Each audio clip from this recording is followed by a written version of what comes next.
تو ادارے نے اس کا کوئی جواب نہیں دیا. تو وہ اس کا مطلب ادارہ بھی نہیں بتا رہا کہ کس نے کہا ہے, ادارے نے پھر خود سے یا تو فیصلہ لیا ہے. تو حامد میر صاحب اس کا نہیں بتاتے کہ جی بس وہ کہتے ہیں اس پہ پریشر ہے, اس کے لیے مطلب ان کے لیے نرم کارنر ضرور ہے ان کا. بی بی سی کو دیے گئے انٹرویو کے دوران حامد میر کا کہنا تھا کہ وہ پاکستان میں سینسرشپ کی جیتی جاگتی مثال بن چکے ہیں.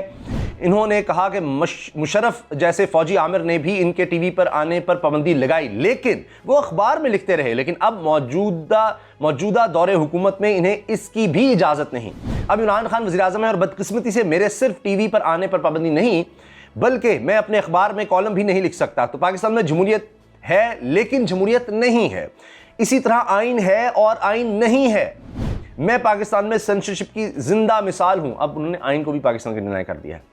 میزبان سٹیفن سیکر کے اس سوال پر کہ کیا وہ ان پر عائد پابندی اور ان کے خلاف مقدماتی درخواستوں کے لیے وزیر اعظم عمران خان کو ذمہ دار سمجھتے ہیں, حامد میر کا کہنا تھا کہ جب انہوں نے عمران خان کے برسر اقتدار آنے کے بعد ان پر تنقید کی تو وہ اس سے خوش نہیں تھے, لیکن میرے خیال میں اب یہ خیال شروع ہو جاتا ہے, میرے خیال میں عمران خان میرے خلاف پابندی کے لیے براہ راست ذمہ دار نہیں ہے.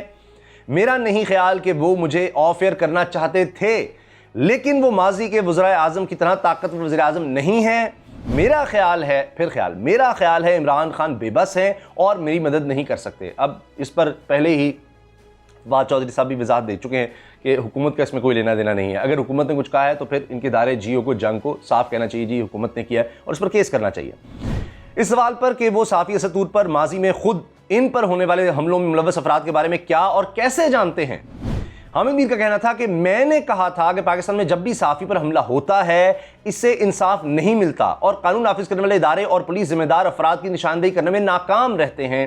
تو آپ اگر ہمیں انصاف نہیں دیں گے تو ہم ان لوگوں کے نام لینے پر مجبور ہو جائیں گے جو ہمارے خیال میں اس کے ذمہ دار ہیں.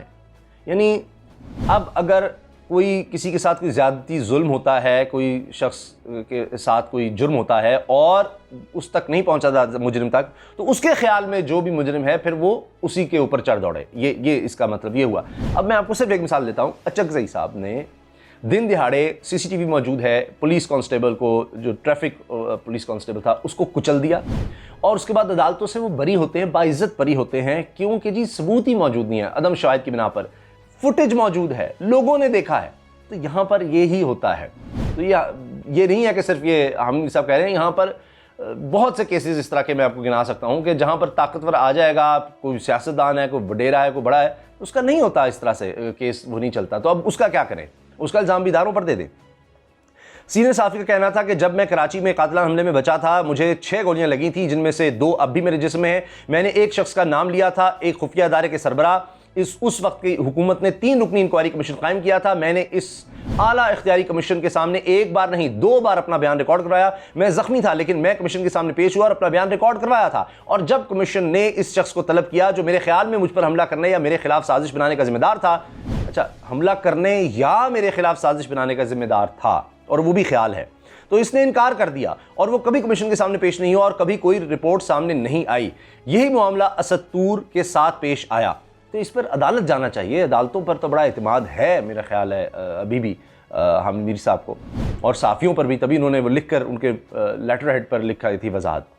انہوں نے پولیس کو درخواست دی جس پر پولیس نے ایف آئی آر درج کی. ایک انٹیلیجنس ایجنسی کا نام اس ایف آئی آر میں شامل تھا. ہم مطالبہ کر رہے تھے کہ ہمارے ساتھی اسطور کے ساتھ انصاف کیا جائے. اس سوال پر کہ کیا وہ دعویٰ کر رہے ہیں کہ پاکستان کی انٹیلیجنس سروسز اسطور پر حملے کی ذمہ دار تھیں اور گزشتہ 1 برس کے دوران اس سے پہلے صحافیوں پر حملوں میں اضافے کے لیے پاکستان کی ریاست ذمہ دار ہے. حامد میر نے کہا کہ یہ چیزیں بار بار ریکارڈ پر لائی گئی ہیں. عالمی تنظیموں اور پاکستانی تنظیموں کی طرف سے, human rights commission of Pakistan کی طرف سے کئی رپورٹیں ہیں. یہ وہ حقائق ہیں جو ریکارڈ کیے جا چکے ہیں. جی بالکل, بین الاقوامی تنظیمیں تو پہلے ہی پاکستان کے خلاف ہیں اور وہ بہت زیادہ لکھتی ہیں. ریاستی ایجنسیوں, انٹیلیجنس ایجنسیوں پر بار بار حملے کروانے, صحافیوں کو اغوا کرنے کا الزام لگایا گیا.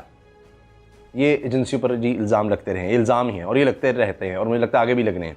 جب حامد میر سے یہ پوچھا گیا کہ ہارٹ ٹاک میں یہ بات کرتے ہوئے پاکستان کے وزیر اطلاعات فواد چودھری نے کہا تھا کہ ان معاملات میں نتیجے اخذ کرنے میں جلد بازی نہ کی جائے, تو ان کا کہنا تھا فواد چودھری کے اس بیان کو 2 ماہ کا عرصہ ہو چکا لیکن نہ تو کوئی صحافیوں پر حملوں کے معاملے میں کوئی گرفتاری ہوئی اور نہ ہی حقیقت سامنے آئی. 2 مہینے گزر چکے ہیں, کوئی گرفتاری ہوئی اور نہ ہی کوئی بات سامنے آئی. انصاف کہاں ہے؟ یہی تو ایشو ہے, یہی تو سوال ہے. ریاست پاکستان ہمیں انصاف فراہم کرنے میں ناکام رہی ہے, یہی تو مسئلہ ہے. اب بہت سے اور لوگوں کو بھی انصاف نہیں مل سکا تو اب وہ کیا ریاست کے خلاف ہو جائیں, خدا نخواستہ اداروں کے خلاف ہو جائیں. اسٹیفن سیکر کے اس سوال پر کہ ان پر لگنے والے بغاوت کے الزامات ثابت ہونے پر انہیں عمر قید بھی ہو سکتی ہے تو وہ اس بارے میں کیا سوچتے ہیں. حامد میر کا کہنا تھا کہ میں عمر قید کی سزا کے لیے تیار ہوں, کیونکہ اگر وہ مجھے سزا دیتے ہیں تو پوری دنیا کو معلوم ہو جائے گا کہ پاکستان میں کیا ہو رہا ہے. ویسے دنیا کو پہلے ہی معلوم ہے کہ پاکستان میں کیا ہو رہا ہے, کیونکہ میں پاکستان میں سینسرشپ کی زندہ مثال ہوں. یعنی دنیا اب یہی کرے, پاکستان ابھی اور مسائل میں گھرا ہوا ہے تو اس اور مسئلے میں آ جائے. سب کو ان لوگوں کے نام معلوم ہیں جن کا میں نے ذکر نہیں کیا. سب کو معلوم ہے کہ مجھ پر پابندی کا کون ذمہ دار ہے. عام پاکستانی بہت سمجھدار ہیں, وہ بہت ذہین ہیں, انہیں ہر بات کا علم ہے کہ کیا ہو رہا ہے, لیکن بات یہ ہے کہ پاکستان میں قانون کی بالادستی نہیں ہے. آپ لوگ بتائیں آپ کو علم ہے کیا ہو رہا ہے تو پلیز ضرور آپ کمنٹ سیکشن میں جا کر بتائیں کہ وہ کہہ رہے ہیں کہ پاکستانی ذہین ہے, ان سب کو پتہ کیا ہو رہا ہے, آپ بتائیں کیا ہو رہا ہے. ہم انصاف چاہتے ہیں اور چاہتے ہیں کہ پاکستان میں قانون کی بالادستی قائم ہو, اور اگر صحافی سوال کرتا ہے تو اسے خاموش کرنے کی کوشش نہ کی جائے. حامد میر کا کہنا تھا کہ یہ تاثر درست نہیں کہ وہ اپنے بیانات سے پیچھے ہٹے ہیں, بلکہ ان کے وضاحتی بیان کا مقصد قانونی پیچیدگیوں سے نمٹنا تھا. تاہم انہوں نے کہا کہ انہوں نے جو تقریر کی اس کے بعد کچھ لوگ یہ تاثر دینے کی کوشش کر رہے تھے کہ میں پورے ادارے پر الزام لگا رہا ہوں, تو میں نے اپنی پوزیشن کی وضاحت کی تھی. میں پورے ادارے کو الزام نہیں دے رہا, بلکہ میں صرف چند افراد کے بارے میں بات کر رہا ہوں جو میڈیا کی آواز کو بند کرنے کی کوشش کر رہے ہیں. یہی بات نواز شریف یا مریم صاحب کہتی ہے جی ہم تو صرف چند لوگوں کو کہتے ہیں, چند لوگوں. حامد میر کا یہ بھی کہنا تھا کہ انہیں اپنے ادارے جیو اور جنگ کے رویے سے مایوسی ہوئی, لیکن وہ ان کی صورتحال سمجھ سکتے ہیں. وہ پہلے ہی نشانے پر ہیں, تو میرے امپلائر کے سر پر تو پہلے ہی بندوق رکھی ہوئی ہے, تو جب انہیں حامد میر پر پابندی لگانے کے لیے کہا گیا تو انہوں نے مجھ پر پابندی لگا دی. میں ان کی پرابلم سمجھ سکتا ہوں. انہوں نے کہا کہ اب اس میں جنگ اور جیو کو بھی الزام دے رہے ہیں کہ یہ ان کے اوپر کوئی بندوق رکھی ہوئی ہے. انہوں نے کہا کہ اس وقت پاکستان میں خوف کی فضا ہے اور نوجوان صحافی بہت مایوس ہیں, جبکہ حکومت کے اقدامات اس فضا کو مزید کثیف بنا رہے ہیں. پاکستان میں خوف کی فضا ہے کیونکہ پاکستانی صحافی سمجھتے ہیں کہ صحافت اس ملک میں بہت مشکل ہوتی جا رہی ہے. عمران خان کی حکومت اب کچھ میڈیا مخالف قوانین متعارف کروانے کی منصوبہ بندی کر رہی ہے جو ہمارے لیے ناقابل قبول ہے. وہی حکومت جو آپ کے خیال میں ہم پر سینسرشپ نافذ کرنے کی ذمہ دار نہیں ہے, ایک میڈیا ڈیولپمنٹ اتھارٹی نامی قانون پر کام کر رہی ہے جس کے تحت میڈیا ٹریبیونل بنائے جائیں گے جن میں سخت سوال کرنے والے اور حکومت پر تنقید کرنے والے صحافیوں پر کیس چلیں گے. دسیوں لاکھوں میں جرمانے ہوں گے اور 2 یا 3 سال تک کی قید بھی ہو سکتی ہے. ایک طرف عمران خان کی حکومت جرنلسٹ پروٹیکشن بل لا کر اچھا کام کر رہی ہے, تو دوسری طرف وہ میڈیا ڈیولپمنٹ بل پر کام کر رہی ہے جو جرنلسٹ پروٹیکشن بل کی مکمل نفی ہے. تو یہ تضاد ہے. جہاں تک وہ جرنلسٹ پروٹیکشن بل پر کام کر رہے ہیں ہم ان کی حمایت کر رہے ہیں اور کریں گے, لیکن اگر وہ ہم پر میڈیا ڈیولپمنٹ اتھارٹی بل کے ذریعے سینسرشپ نافذ کریں گے اور تمام اختیارات وزارت اطلاعات کے پاس ہوں گے اور جناب فواد چودھری پاکستان میں صحافیوں کی قسمت کا فیصلہ کریں گے, تو ہم ان پر تنقید کریں گے. وہ آپ کریں, آپ کا حق ہے. حامد میر کا کہنا تھا کہ وہ سمجھتے ہیں کہ پاکستان میں ان کی جان کو خطرہ ہے, لیکن وہ ملک نہیں چھوڑیں گے. میں کافی عرصے سے اپنی ذاتی سیکورٹی خطرے میں محسوس کرتا ہوں. میں نے اپنی فیملی سے پاکستان چھوڑنے کے لیے کہا تھا اور وہ چلے گئے.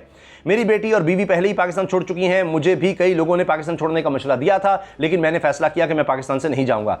آخر میں انہوں نے یہ بھی کہا کہ انہوں نے اپنی زندگی پاکستان میں فوجی آمروں کے سائے میں گزاری اور انہیں انہی حالات میں کام کیا, اور اسی لیے وہ سمجھتے ہیں کہ قانون کی بالادستی ہمارے تمام مسائل کا حل ہے. اس لیے ہم پاکستان میں حقیقی جمہوریت چاہتے ہیں, کیونکہ پاکستان کے بانی محمد علی جناح رحمۃ اللہ علیہ ایک ڈیموکریٹ تھے اور میں ان کا پیروکار ہوں. میں سمجھتا ہوں کہ وہ تمام لوگ جو ہم سے میڈیا کی آزادی چھیننے کی کوشش کر رہے ہیں پاکستان کے دشمن ہیں, محمد علی جناح کے دشمن ہیں. تو محمد علی جناح رحمۃ اللہ علیہ بھی کیا اس طرح انٹرویو ایسے حالات میں دیتے یا پاکستان میں اسٹرگل کرتے. اجازت دیجیے, اللہ حافظ.